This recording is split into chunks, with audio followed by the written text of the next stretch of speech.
parole qui est vérité, ta parole qui est le chemin. Nous voulons, Seigneur, que tu nous parles, nous voulons que tu nous enseignes. Nous voulons, Seigneur, que tu te révèles en nous, que tu te manifestes glorieusement. Et que, Seigneur, ta parole prenne place dans nos vies, dans nos cœurs, Père, et produise le fruit digne des repentances. Nous rendons ce moment, Seigneur, ainsi que tout ce qui est là, tout esprit captif à l'obéissance de toi, cher Saint-Esprit, et que toi, tu sois au contrôle, et que tu diriges toutes choses, que tes paroles viennent toucher nos vies, que je puisse disparaître, et que toi, le roi des rois, tu apparais. Dans le nom de Jésus-Christ, nous sanctifions ta parole. Amen. Amen. Amen. Est-ce que nous pouvons acclamer encore une fois le roi des rois et tout-puissant? Alléluia. Shalom, shalom encore une fois, peuple de Dieu. Soyez bénis. Alléluia. Je bénis l'Éternel pour la présence de chacun de vous en ce lieu. Amen. Quand je vous vois la grandeur de Dieu. Amen. Quand je vois chacun de nous, du plus petit jusqu'au plus grand, mon âme est dans la joie. Je dis, Dieu est vraiment bon. Alléluia. Gloire à Jésus. Sans plus tarder, nous allons entrer dans la prédication, dans notre message d'aujourd'hui. Nous allons continuer notre message de dimanche passé. Nous avons commencé ce thème de connaître Dieu ou encore la connaissance de Dieu pendant la conquête. Alléluia. Nous avons dit qu'il est important de connaître Dieu pendant la conquête ou même avant de commencer la conquête. Il faut avoir la connaissance de Dieu. Nous avons vu l'histoire du peuple d'Israël, l'histoire de Moïse, quand l'Éternel a rencontré Moïse sur le mont Horeb, là où la montagne de l'Éternel, où il prenait soin des bébés de son beau-père. Nous avons vu comment l'Éternel a rencontré Moïse. Nous avons vu comment Moïse a cherché à connaître Dieu, à savoir qui est le Dieu qui l'envoyait à la mission de faire sortir le peuple d'Israël. Nous avons vu qu'il a posé des questions, il s'est intéressé à ce Dieu. Amen. Et nous avons vu comment l'Éternel lui a montré sa grandeur. Comment l'Éternel se manifestait, s'est révélé à Moïse pour que Moïse comprenne que le Dieu qui m'a appelé n'est pas le même Dieu que les dieux des Égyptiens. Le Dieu qui m'a appelé, qui m'envoie est plus grand que le Dieu qu'on m'a appris en Égypte. Il est plus grand que le Dieu qu'on m'a présenté en Égypte. Car ce Dieu ne m'a pas montré la magie, ne m'a pas montré à maudire, ne m'a pas montré à faire des sacrifices des hommes, mais il m'a montré sa toute-puissance. Donc c'est lui qui est le tout-puissant. Alléluia. Nous avons vu comment l'Éternel a continué à se révéler à Moïse en frappant, en endurcissant d'abord le cœur de Pharaon et en frappant le peuple d'Égypte par les dix plaies. Amen. Moïse, l'Éternel a fait tout ça pourquoi? Pour que Moïse puisse avoir l'assurance de Dieu qu'il envoie. Pour que Moïse, quand il sera dans l'étape de la conquête, ne puisse pas craindre, ne puisse pas paniquer devant les situations qu'il va rencontrer dans le désert ou encore pendant le moment où il doit aller attaquer. L'Éternel a dû se révéler à Moïse, lui révéler sa puissance, lui révéler sa grandeur pour qu'il puisse bien mener sa mission de la conquête. Alléluia. Amen. Et nous avons vu le peuple d'Israël qui a manqué la connaissance de Dieu pour conquérir le pays de Canaan. Alléluia. Ils ont manqué la connaissance. Ils sont partis à la conquête sans vouloir chercher à comprendre qui est Dieu, sans chercher à réellement connaître les dieux qui les envoient ou qui les guident. Ils sont partis juste parce qu'ils ont entendu le pays là où coule le lait et le miel. Ils ont juste entendu le lait et le miel. Ils n'ont pas écouté que moi l'Éternel je serai avec vous, moi l'Éternel je marcherai devant vous. Ça ils n'ont pas écouté. Eux ils ont juste entendu les pays où coule le lait et le miel. Alléluia. Comme beaucoup de nous, nous entendons seulement quand nous venons à l'église, Dieu va te bénir, Dieu va donner, Dieu va. Amen. Nous crions, nous sommes dans la joie, mais nous ne voulons pas écouter les conditions qui sont avant que Dieu te bénisse. Alléluia. Les peuples d'Israël n'ont pas pris en compte ce que Dieu attendait d'eux. Les peuples d'Israël n'ont pas pris en compte les commandements que Dieu leur donnait. Les peuples d'Israël n'ont pas pris en compte les exhortations ou bien les encouragements encouragements de Moïse qui leur disait, n'oubliez pas la main de l'Éternel qui vous a délivré des Égyptiens. À chaque étape où il passait, le peuple d'Israël oubliait la main de Dieu, oubliait l'Éternel et il se retournait vers Égypte. Il voulait retourner en Égypte. Il voulait retourner là-bas où il y avait l'idolâtrie, où il y avait la souffrance, la pauvreté. Mais eux, ils pensaient qu'à manger et à boire. Alors que l'Éternel a préparé autre chose pour eux. Pourquoi? Parce qu'ils ne voulaient pas la connaissance de Dieu. C'est pour cela quand ils sont arrivés à mi-chemin de Canaan, il manquait plus que quelques jours de marche pour entrer à Canaan. L'Éternel dit à Moïse de choisir 12 responsables de chaque tribu d'Israël. C'est là que nous avons eu notre lecture dans Nombre 13 et Nombre 14. Aujourd'hui, nous n'allons pas tout lire. J'espère que vous avez eu le temps quand même de le relire chez vous et que vous allez encore prendre le temps de les relire. Nous allons juste lire Nombre 13 au verset 25. Nous allons juste prendre là.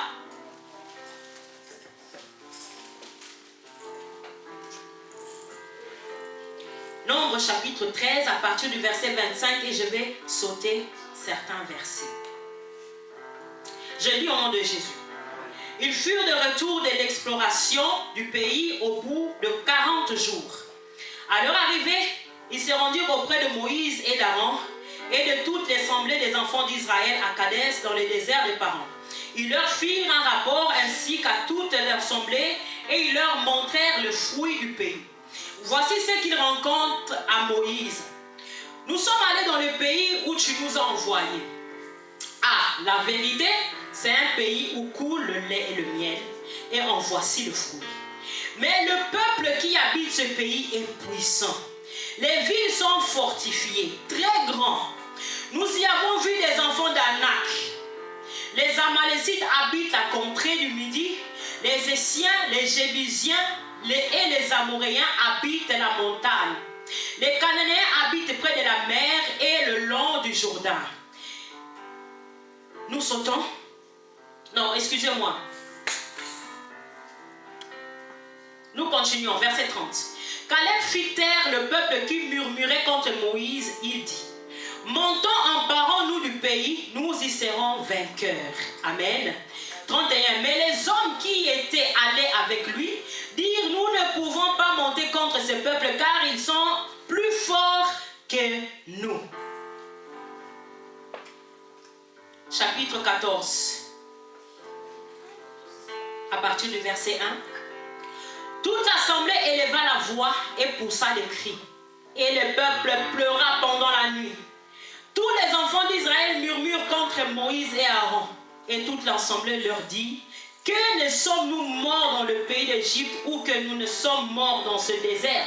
Pourquoi l'Éternel nous a fait aller dans ce pays où nous tomberons par l'épée, où nos femmes et nos petits-enfants deviendront une proie?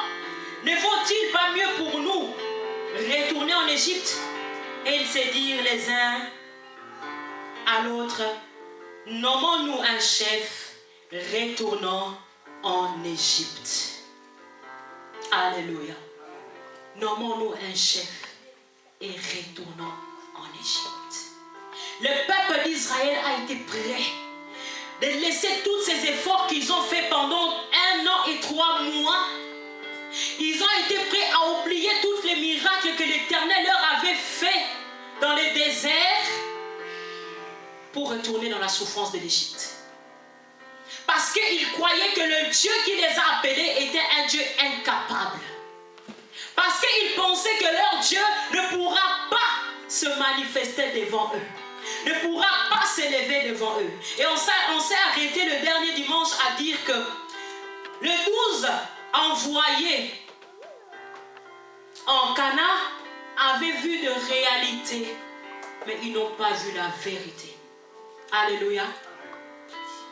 Si je peux dire même 10 n'ont pas vu la vérité. Parce que si nous lisons, nous allons voir Caleb et Josué qui ont fortifié le peuple en disant, allons, l'Éternel est avec nous, nous allons vaincre. Alléluia. Parmi 10, il n'y en avait que 2 qui se sont intéressés ou qui ont aimé ou encore ont cherché à connaître Dieu. Les Israélites n'ont pas connu. Ils n'ont pas cherché à connaître. Ils n'ont même pas cherché à prier. Ils n'ont même pas cherché à prendre le temps. Non, on va chercher Dieu et écouter ce que Dieu va nous dire. Ils ont décidé direct. Nommons-nous un chef et retournons en Égypte. Ils ont vu des réalités, mais cela n'était pas la vérité. Car bien aimé, la vérité n'est pas ce que tu vois, mais c'est ce que tu crois. Et ce que tu crois, c'est ce que tu connais. Alléluia. On croit dans les choses qu'on connaît. Alléluia. Moïse, Aaron, Caleb et Josué croyaient en Dieu parce qu'ils le connaissaient. Alléluia. Au temps où il passait dans les déserts, Josué a été confronté aux Amalécites. Pendant qu'ils étaient dans les déserts, les Amalécites sont venus attaquer le peuple d'Israël. Et l'Éternel s'est révélé à Josué pendant cette guerre. Et Josué a vu la grandeur et la puissance de Dieu. Et il n'avait pas peur devant les Cananéens, devant les Anaks, les Égyptiens qu'ils ont trouvés là-bas. Mais même ça, le peuple d'Israël n'a pas vu. Alléluia. Bien-aimés, soyons attentifs à ce que Dieu fait. Observons les faits et gestes de Dieu. Observons la manière de faire de Dieu pour le connaître et pour le comprendre. La vérité, ce n'est pas ce que tu vois, mais c'est ce que tu crois. Et ce que tu crois, c'est ce que tu connais. Pendant la conquête, cherche à connaître ou cherchons à connaître Dieu. Alléluia. Nous voyons David devant Goliath. Goliath s'est présenté devant le peuple d'Israël. Il s'est levé, comme Philistin l'a dit, qu'un de vous puisse se lever pour me combattre. Pourquoi? Parce qu'il voyait le peuple d'Israël comme des fourmis à ses yeux. Ils étaient petits. Mais regardez David, un petit, le plus petit d'entre tous ceux qui étaient là. Il n'était même pas un soldat. Il n'était même pas un homme de guerre. Mais il est venu devant Goliath. Il a dit, qui es-tu pour insulter mon Dieu? Alléluia.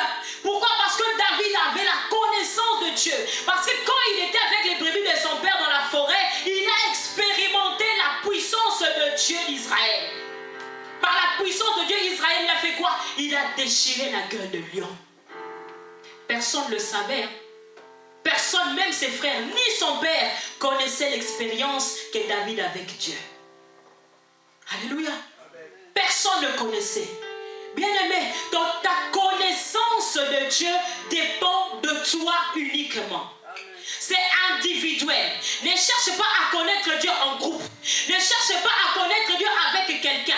Quand tu as besoin d'entrer en prière, entre en prière. Ne cherche pas tes parents. Ne cherche pas ton frère. Oh, viens, on entre en prière. Quand l'Éternel te met à cœur d'entrer en prière, entre en prière. Le salut est individuel. Si tu dépends des hommes, tu vas échouer. Si tu dépends des pasteurs, tu vas échouer. Si tu dépends des hommes de Dieu, des prophéties, tu vas échouer. Parce que ce n'est pas ça qui va te donner la connaissance. La connaissance, c'est l'intimité. Alléluia. Cette année, bien-aimée, dans la conquête, développons l'intimité avec Dieu. David avait développé l'intimité avec Dieu. Moïse avait développé l'intimité avec Dieu. Caleb, Josué, Aaron, ils ont développé chacun individuellement une intimité avec Dieu. Mais la foule n'avait pas l'intimité. C'est pour cela, l'homme de Dieu nous disait encore il y a des semaines passées dans les prières de vendredi, la foule, même Jésus, quand il voulait faire certains miracles, il prenait la personne et il allait loin de la foule.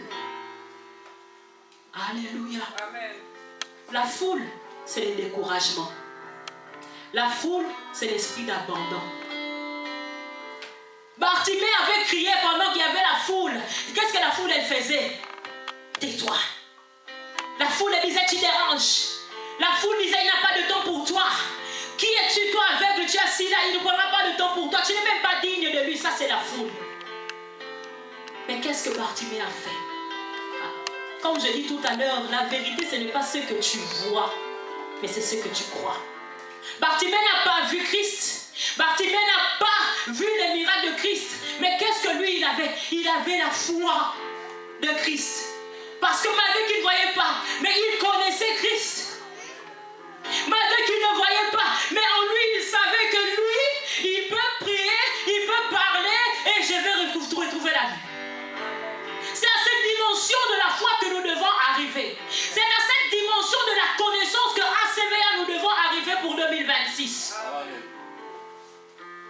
savoir toi-même à chercher à connaître Dieu.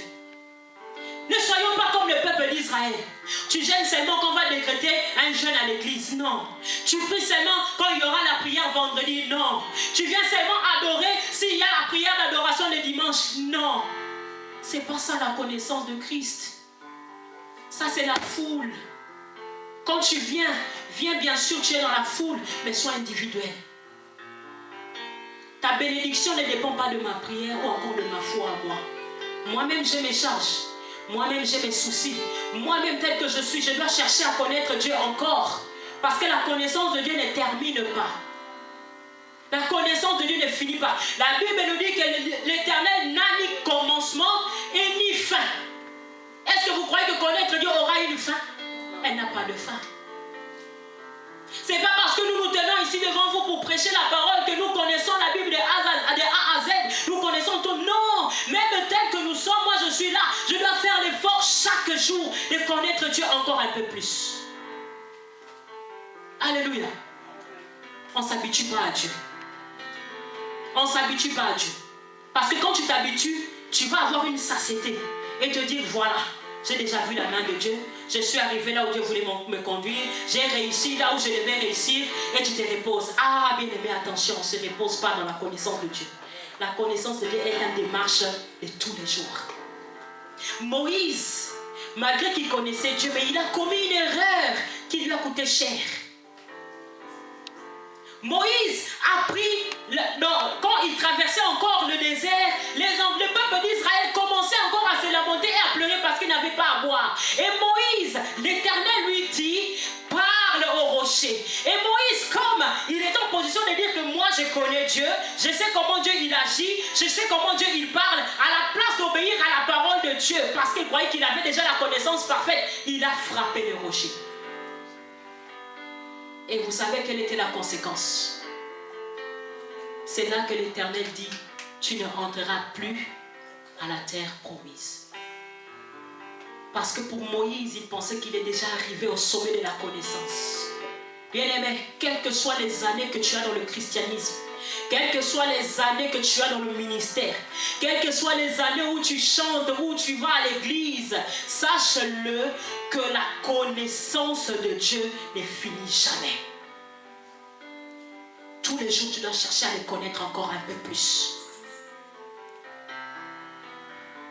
Pour obtenir plus de victoires et pour le plaire encore plus, jusqu'à ce que lui-même il revienne.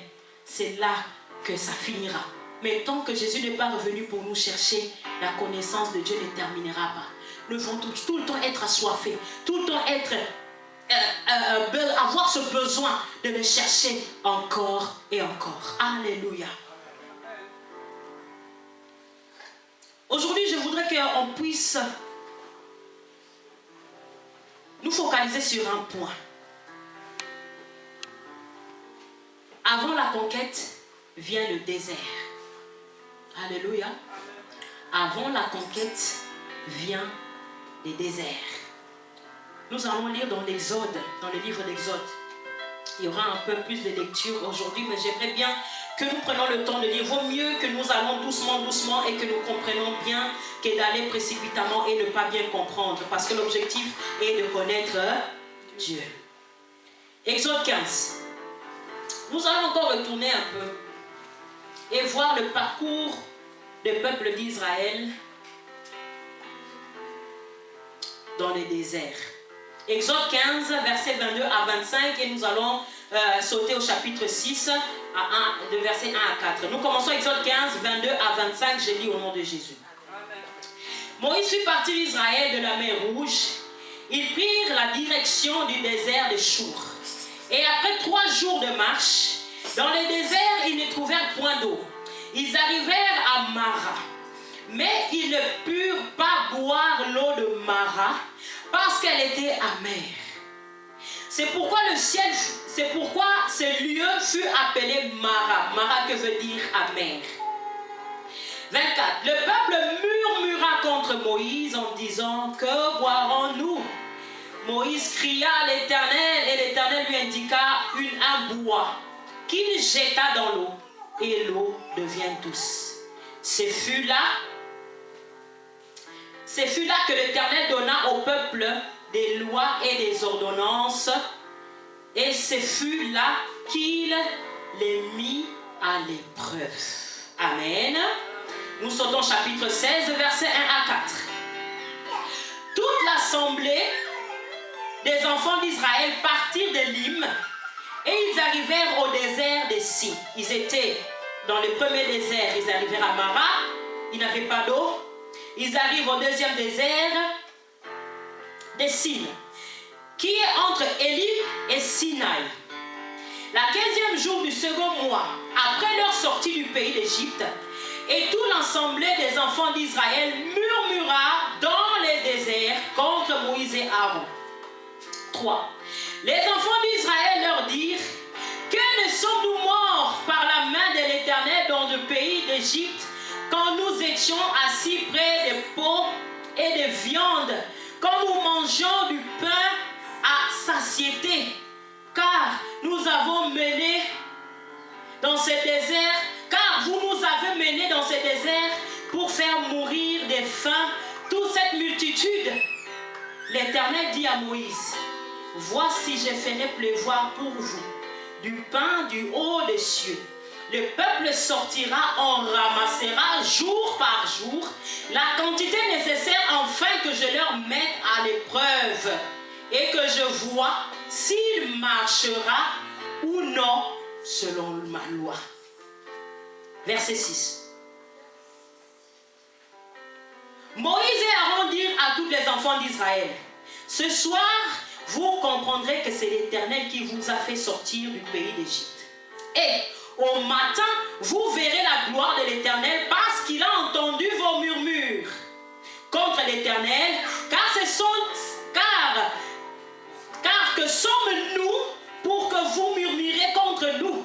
Moïse dit: l'Éternel vous donnera ce soir de la viande à manger et au matin du pain à satiété, parce que l'Éternel a entendu le murmure que vous avez proféré contre lui.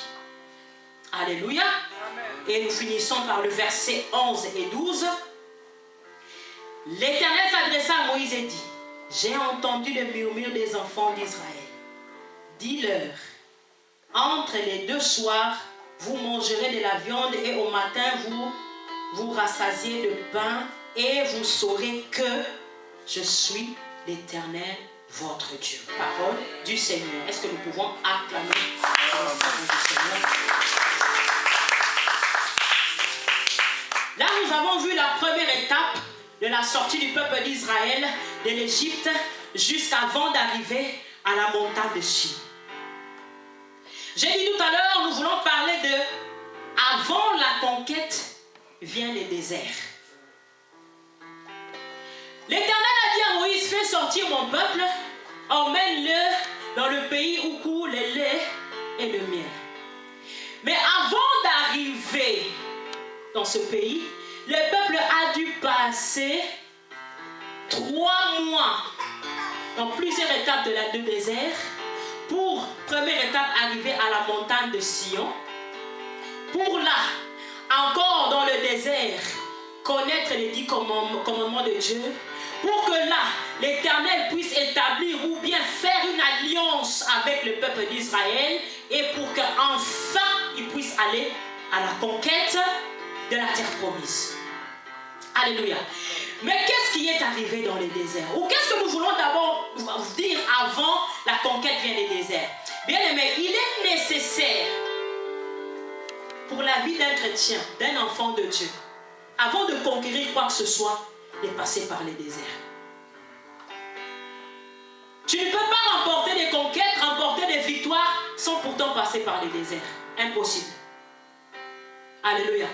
Tu ne peux jamais remporter des victoires sans pourtant passer par les combats. Tu vas lire la Bible de Genèse jusqu'à l'Apocalypse, ça n'est jamais arrivé. À chaque fois que l'Éternel appelle quelqu'un, à chaque fois que l'Éternel veut amener quelqu'un d'une situation A à position B, il te fait passer par le désert. Le désert est nécessaire dans la vie des chrétiens. Pourquoi? Le désert est nécessaire parce que c'est le temps où nous devons apprendre à connaître Dieu. C'est le temps où l'Éternel nous abaisse. C'est le temps où l'Éternel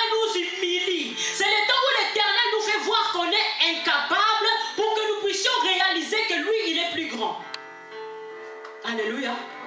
L'Éternel a fait passer le peuple d'Égypte. Ils sont arrivés là, ils n'avaient pas d'eau. Ils sont arrivés dans un lieu où il y avait l'eau, mais qui était amère.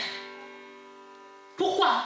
Parce que l'Éternel a voulu faire comprendre au peuple d'Israël que je peux changer l'eau amère en eau douce. Première étape d'enseignement que l'Éternel a donné. L'Éternel t'emmène dans le désert pour que tu puisses voir les miracles. L'Éternel te met devant des situations où tu vois qu'il n'y a plus d'issue, où tu perds l'espoir. Ce n'est pas l'ennemi, ce n'est pas les sorciers de ta famille, ce n'est pas, je ne sais pas, les patrons ou c'est mon frère. Non, c'est l'Éternel qui t'a mis devant cette situation. C'est le désert.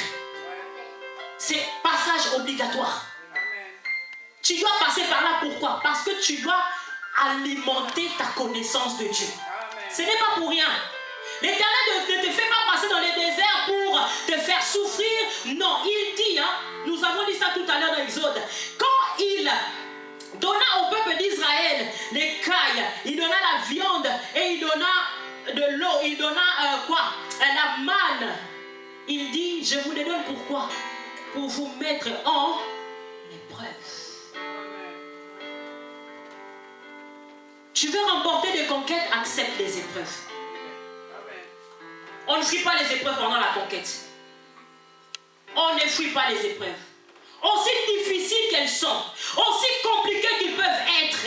Bien aimé, la Bible nous montre par la conquête du peuple d'Israël, si nous retournons notre regard vers Dieu, il va rendre la chose possible. Dans les moments de désert, ce n'est pas le moment où tu dois montrer ta force. Dans les moments de désert, ce n'est pas où tu dois montrer que tu es fort en mathématiques. Tu es fort en logique, tu es fort en scientifique, tu es fort en histoire, tu es fort en théologie, non. Les déserts, c'est le moment de montrer la force spirituelle. Alléluia. C'est le moment où tu dois crier à Dieu. Pendant que le peuple d'Israël murmurait, Moïse faisait quoi? Il cria à l'Éternel. Alléluia. Dans les déserts, on ne murmure pas, mais on crie à l'Éternel. Le désert est là pour fortifier ta relation avec Dieu. Le désert est là pour fortifier ta vie de prière, pour fortifier ta foi. Alléluia. Le désert est nécessaire. Dans toute étape de vie, bien-aimée, il y a des temps, des jours, des saisons, des années où nous devons passer par le désert, car c'est un temps d'apprentissage. Le désert, nous savons ce qu'est le désert, c'est la sécheresse. Le désert représente les problèmes, le désert représente les difficultés que nous devons faire face quotidiennement, saisonnièrement, de temps en temps. Comme je disais, elle fait partie de notre vie ou de la vie chrétienne. Sans passer par le désert, nous ne saurons pas combien Dieu est fort. Nous ne serons pas capables de connaître la force de Dieu, de connaître l'amour de Dieu pour nous. Amen. Si nous ne passons pas des déserts, des situations difficiles, comment nous saurons que Dieu est capable de frayer un chemin dans les déserts ou encore le fleuve dans la solitude? Alléluia. Ce sont des choses qu'on peut seulement dire si on a vécu. Amen. Aujourd'hui, je peux le dire, l'Éternel fraye un chemin dans les déserts et il met des fleuves dans la solitude. Je peux le dire parce que je l'ai vécu. Mais quelqu'un qui n'a pas vécu ne peut pas le prononcer, ne peut pas le dire. Alléluia. Comment peux-tu parler à une montagne de se déplacer si tu n'as pas encore expérimenté la puissance de Dieu dans ta vie? La foi demande un niveau d'expérience ou d'expérimentation élevé. Amen. Alléluia. Amen. Elle demande un niveau de foi élevé. Et ce niveau de foi, on peut que l'atteindre dans les déserts. L'Éternel fait passer les Israélites plus d'un an, donc 1 an et 3 mois dans le désert, pour qu'ils apprennent à le connaître. Et surtout, qu'est-ce qu'il fait dans le désert? Il leur donne les 10 commandements pour apprendre. Par là, qu'est-ce que nous comprenons? Pendant le temps de désert, il faut savoir que tu n'es pas seul. L'Éternel ne te laisse pas. Mais pendant le désert, il faut être spirituel. Pourquoi? Parce que l'Éternel va te donner le bagage que tu vas emmener avec toi. Il va te donner les armes. Il va te donner l'armure avec laquelle tu vas te revêtir pour pouvoir dans les moments de désert. L'Éternel avait donné au peuple d'Israël tout. Ils avaient des miracles. Ils avaient Dieu avec eux. Il leur a donné le tabernacle. Il leur a donné l'arche de l'alliance. Ils avaient tout pour réussir. Tout. L'Éternel ce matin nous donne tout. L'Éternel nous donne tout pour notre conquête. Il a tout mis là à notre disposition. Mais pour pouvoir l'utiliser, il faut quoi? La connaissance. Le peuple d'Israël avait tout. Mais comme il n'avait pas la connaissance de ce Dieu qui est spirituel, il ne pouvait pas utiliser les armes spirituelles. J'avais dit dimanche dernier que la conquête se fait d'abord dans l'esprit. Pourquoi? Parce que le Dieu que nous prions est esprit. Et même, nous n'avons pas à lutter contre le chair et le sang, mais contre les esprits méchants. Et encore la parole nous dit, les armes avec lesquelles nous combattons ne sont pas charnelles. Alléluia. Elles ne sont pas charnelles, mais elles sont spirituelles. Les peuples d'Israël marchaient selon la chair. Bien aimé, pendant la conquête, ne marche pas selon la chair. Dieu veut que nous entrons dans une nouvelle dimension de l'esprit. Dieu veut que nous entrons vraiment dans l'intimité, dans la profondeur de l'esprit pour expérimenter, pour nous revêtir, pour être forts, car le combat va arriver. La conquête, elle est bonne, mais elle ne va pas être facile. Alléluia. Le mois de février ne va pas être facile.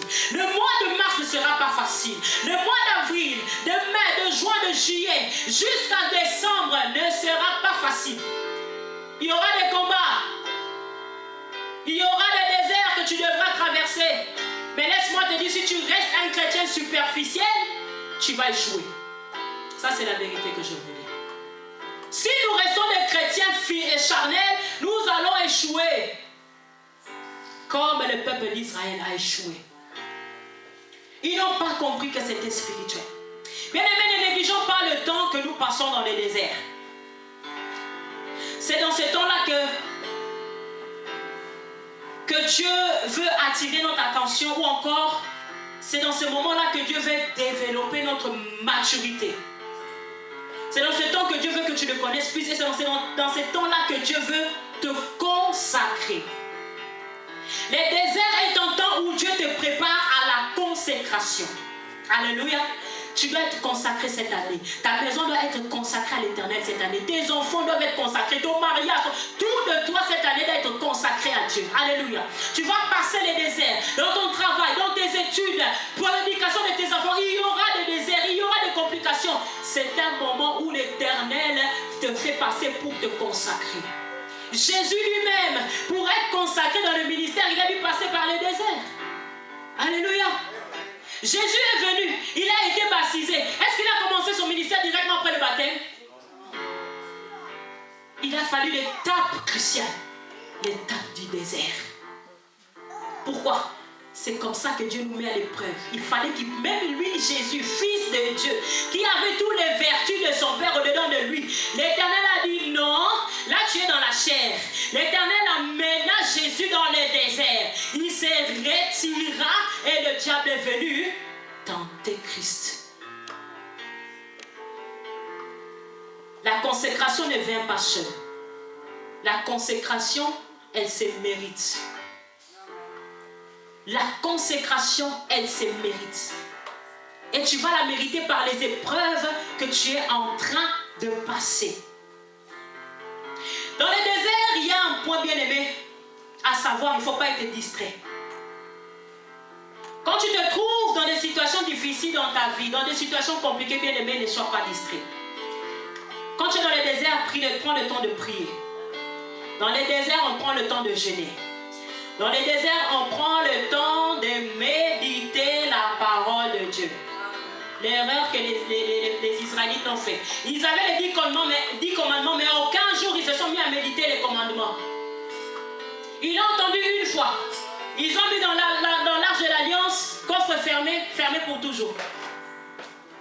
Ils n'ont jamais demandé à Moïse, s'il te plaît, relis-nous encore les 10 commandements. Non, ils n'ont même pas cherché.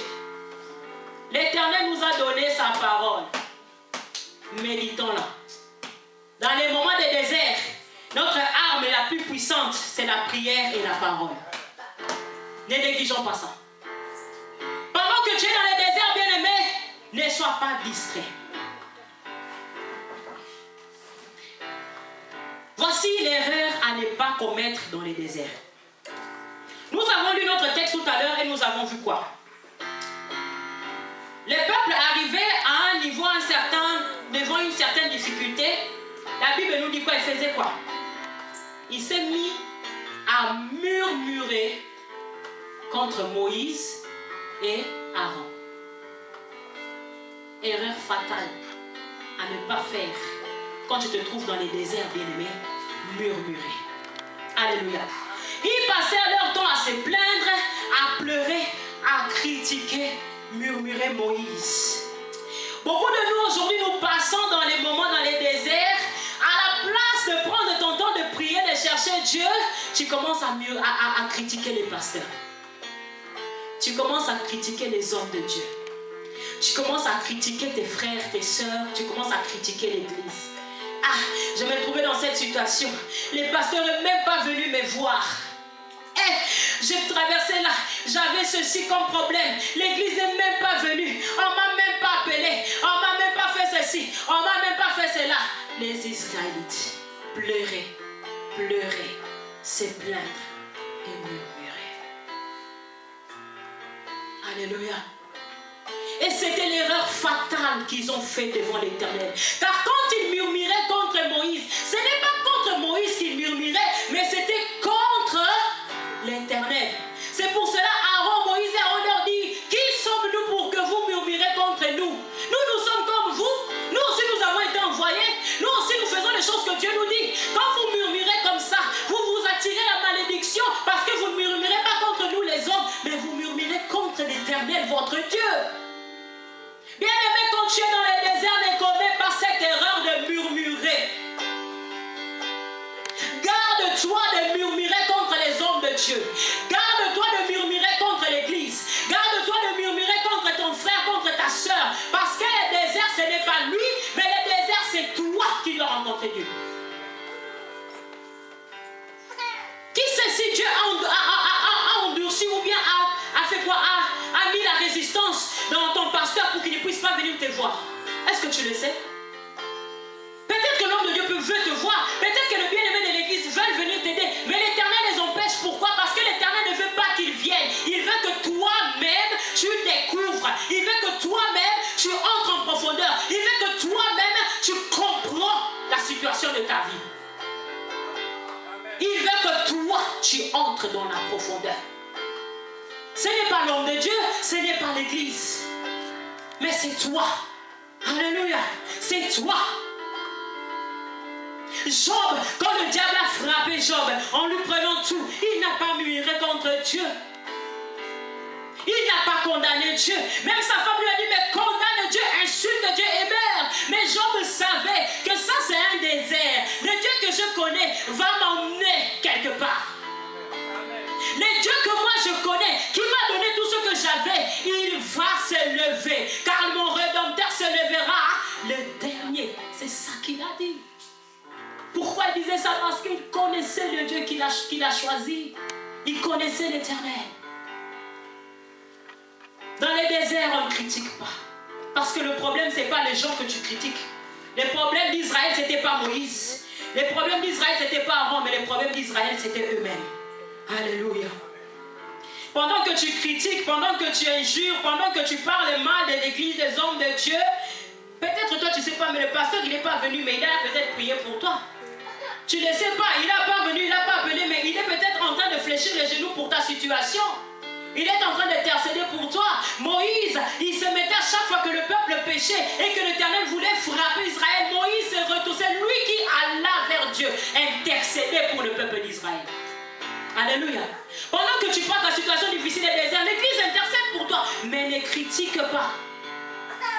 Peut-être qu'ils sont en train de te soutenir spirituellement, qui est plus important. Et ils sont en train de prier. Mais toi, qu'est-ce que tu fais pendant le désert? Pendant que tu murmures, tu t'attires la malédiction. Alléluia. Les murmures, les critiques attiraient la malédiction. À la place d'arriver dans leur pays promis, ils étaient pris dans la malédiction. Nous voyons l'histoire de Myriam, la sœur de Moïse, qui a été frappée de lèpre. Pourquoi? Parce qu'elle s'est mise à murmurer contre Moïse. Les murmures. Voyons les conséquences de cette erreur à ne pas faire. Nombre 14, au verset 20 à 23. Là, nous retournons à notre texte de base. Là où Moïse est arrivé avec le peuple d'Israël, il envoya les 12 responsables de chaque tribu. Ils sont revenus et ils ont donné leur ressenti. Ils ont donné ce qu'ils ont vu. Les peuples ont murmuré, ont pleuré, ils ont maudit, ils ont mal parlé contre Moïse. Nombre 14, verset 20. Veuillez m'excuser, nous allons peut-être déborder de quelques minutes, mais j'aimerais bien que nous finissions ce message aujourd'hui, afin que nous puissions prier. Nombre 14, verset 20 à 23.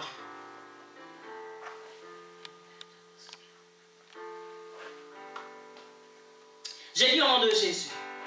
Et l'Éternel dit, je pardonne. Là, Moïse a commencé à intercéder pour le peuple d'Israël. Quand ils se sont mis à murmurer, l'Éternel voulait frapper Israël et Moïse intercède. Qu'est-ce que l'Éternel lui dit? L'Éternel dit, je pardonne comme tu l'as demandé, mais je suis vivant et la gloire de l'Éternel remplira toute la terre. Tous ceux qui ont vu ma gloire et les prodiges que j'ai faits en Égypte et dans les déserts, qui m'ont tenté déjà 10 fois et qui n'ont point écouté ma voix, tous qui n'ont point écouté ma voix, tous ceux-là ne verront point le pays que j'ai juré à leur père de leur donner. Tous ceux qui m'ont méprisé ne les verront point. 24. Et parce que mon serviteur Caleb a été... Non, excusez-moi, on a fini à 23. Et nous sautons, verset 26. L'Éternel parla à Moïse et à Aaron. Et il dit, jusqu'à quand laisserai cette méchante assemblée murmurer contre moi? J'ai entendu les murmures des enfants d'Israël qui murmuraient contre moi. Dis-leur, je suis vivant, dit l'Éternel, je vous ferai ainsi que vous avez parlé à mes oreilles. Vos cadavres tomberont dans les déserts. Vous tous dont on a fait les dénombrements en vous comptant depuis l'âge de 20 ans et au-dessus, et qui avez murmuré contre moi, vous n'atteindrez point, vous n'entrerez point dans le pays que j'avais juré de vous faire habiter. Excepté Caleb, fils de Jephuné, et Josué, fils de Nun. Et vos petits-enfants dont vous avez dit, ils deviendront une proie, je les y ferai entrer, et ils connaîtront le pays que je vous avais dédaigné. Vos cadavres à vous tomberont dans le désert, et vos enfants seront nomades 40 ans dans les déserts et porteront la peine de vos infidélités jusqu'à ce que vos cadavres soient tous tombés dans les déserts. De même que vous avez mis 40 jours à exploiter les pays, vous portez la peine de vos iniquités 40 ans. Une année pour chaque jour. Et vous saurez que c'est que d'être privé de ma présence. 35. Moi l'Éternel, je parlais, et c'est ainsi que je traiterai cette méchante assemblée qui s'est réunie contre moi. Ils seront consumés dans ces déserts, ils y mourront. Les hommes que Moïse avait envoyés pour explorer les pays et qui à leur retour avaient fait murmurer contre lui toute l'assemblée en décriant le pays, ces hommes qui avaient décrié le pays moururent frappés d'un plaie devant l'Éternel. 38. Josué, fils de Nun, et Caleb, fils de Jephuné, restèrent seuls vivants parmi ces hommes qui étaient allés pour explorer le pays. Voici les conséquences quand tu ne cherches pas à connaître Dieu pendant la conquête. Je disais dimanche dernier que la conquête sans connaissance de Dieu est très difficile et très dangereux. Les Israélites ont manqué ou encore ils ont raté leur conquête. Le peuple d'Israël n'était pas appelé à passer 40 ans dans le désert. Ils avaient juste, l'Éternel avait prévu pour eux une année, 3 mois et une année seulement dans les déserts. Et ils étaient déjà sur le chemin d'entrer en Canaan. Mais à cause du manque de la connaissance, l'Éternel les fait retourner où? Dans les déserts. Pourquoi? Pour les exterminer. Alléluia. Les risques, les dangers de ne pas connaître Dieu cette année, bien-aimé. Pendant que tu vas à la conquête, pendant que tu passes les déserts, tu murmures contre Dieu, tu excites la colère de Dieu. Bien-aimé, attention, tu vas perdre le peu que tu as. N'aimez pas Dieu contre ton dos. Ne fais pas de Dieu ton adversaire. Alléluia. Ne fais pas de Dieu de ton adversaire. Les peuples d'Israël ont fait de Dieu leur adversaire et l'Éternel les a combattus. L'Éternel les a exterminés. Toute cette génération, d'abord en commençant par les 10 premiers hommes, tout de suite frappés de maladies, morts sur le champ. Ils sont retournés dans les déserts peu à peu. Quand nous regardons dans Deutéronome, dans le chapitre 2, je crois, au début, tous les hommes de guerre ont été exterminés dans les déserts. Pourquoi? Parce qu'ils avaient tenté Dieu dans les déserts. Dans leur premier désert, ils ont tenté Dieu. Dans le deuxième désert, Dieu ne les a pas fait laisser vivre. Ils ont payé les conséquences de leur péché. Mon peuple périt faute de connaissance.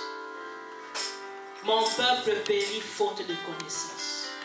Aujourd'hui, bien-aimés, nous ratons beaucoup d'opportunités.